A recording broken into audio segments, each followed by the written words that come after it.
Hey everyone, this is the North Star finishing video, video number 2. So what I'm going to do is I got all my pieces out of my bag. I'm laying them out so that I know what I have. Make sure I have everything. You can use a board if you want. I have drawing boards you can use. But well, you kind of have your own space then on the table. I laid them all out so that I can see my different layers. I'm going to need a bottle of Elmer's stick glue. You could also use the all-purpose, but I don't think it works as well as the purple. I think the purple is actually stronger. You could also use the liquid glue, but that tends to look wrinkly and not as clean. And these want to look clean and precise, as if you like sewed material. So I'm going to start with my largest shape, and I'm going to go for my square first. And I'm going to just glue my medium to my large. You want to make sure that you're gluing your concentrics all together before you put them all together, and then make sure that you're pressing down for 10 seconds or so each time you do add one piece to another.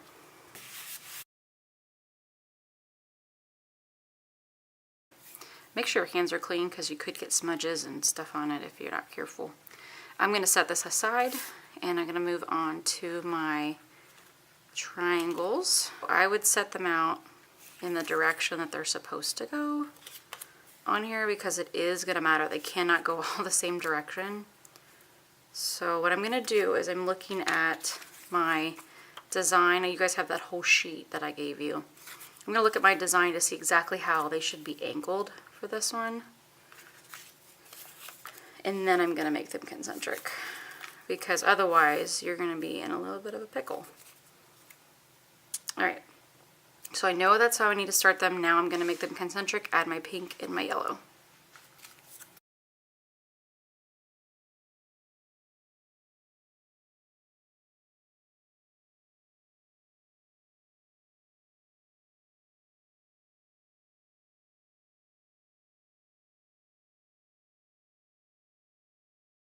Okay, once you have all your concentrics finished, you're going to get a black piece of paper from this car, or wherever it may be in the room, and you're going to look for the best side. Obviously that one's drawn on, so this is my good side to glue to.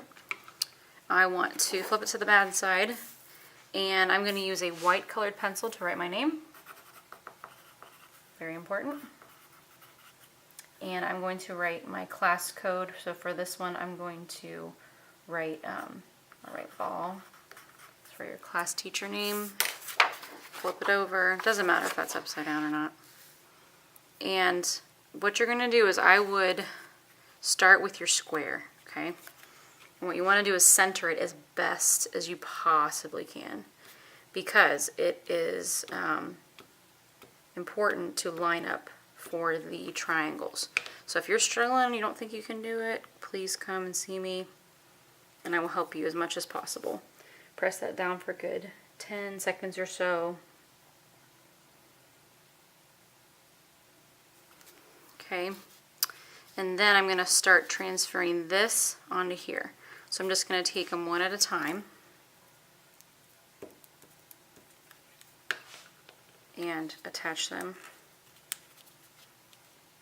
They do not have to completely touch. If you want a little bit of a line showing, that's fine too. Creates a little bit of contrast, helps it stand out a little bit. And then what you're going to have to do for this is you're going to have to overlap them. So I overlapped right here. I want you to notice that. All right. Otherwise they don't line up properly. And I can just turn it and then keep going.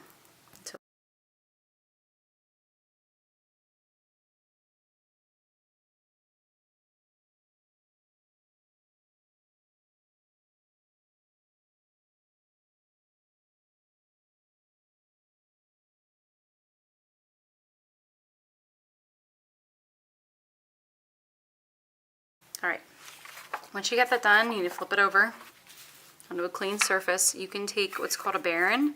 This is a printmaking tool, but it also really helps for pressing, almost like a printing press. You kind of go in little circles helps really seal the glue on. Even though stick glue dries really fast, it's still got some tackiness, and that will really help press that down and flatten without smearing anything. Okay. And then there you go. You have your beautiful design. If the pencil lines are really bothering you or just look sloppy, just simply erase it with a nice eraser. And you're done. On the drying rack, and you're moving on.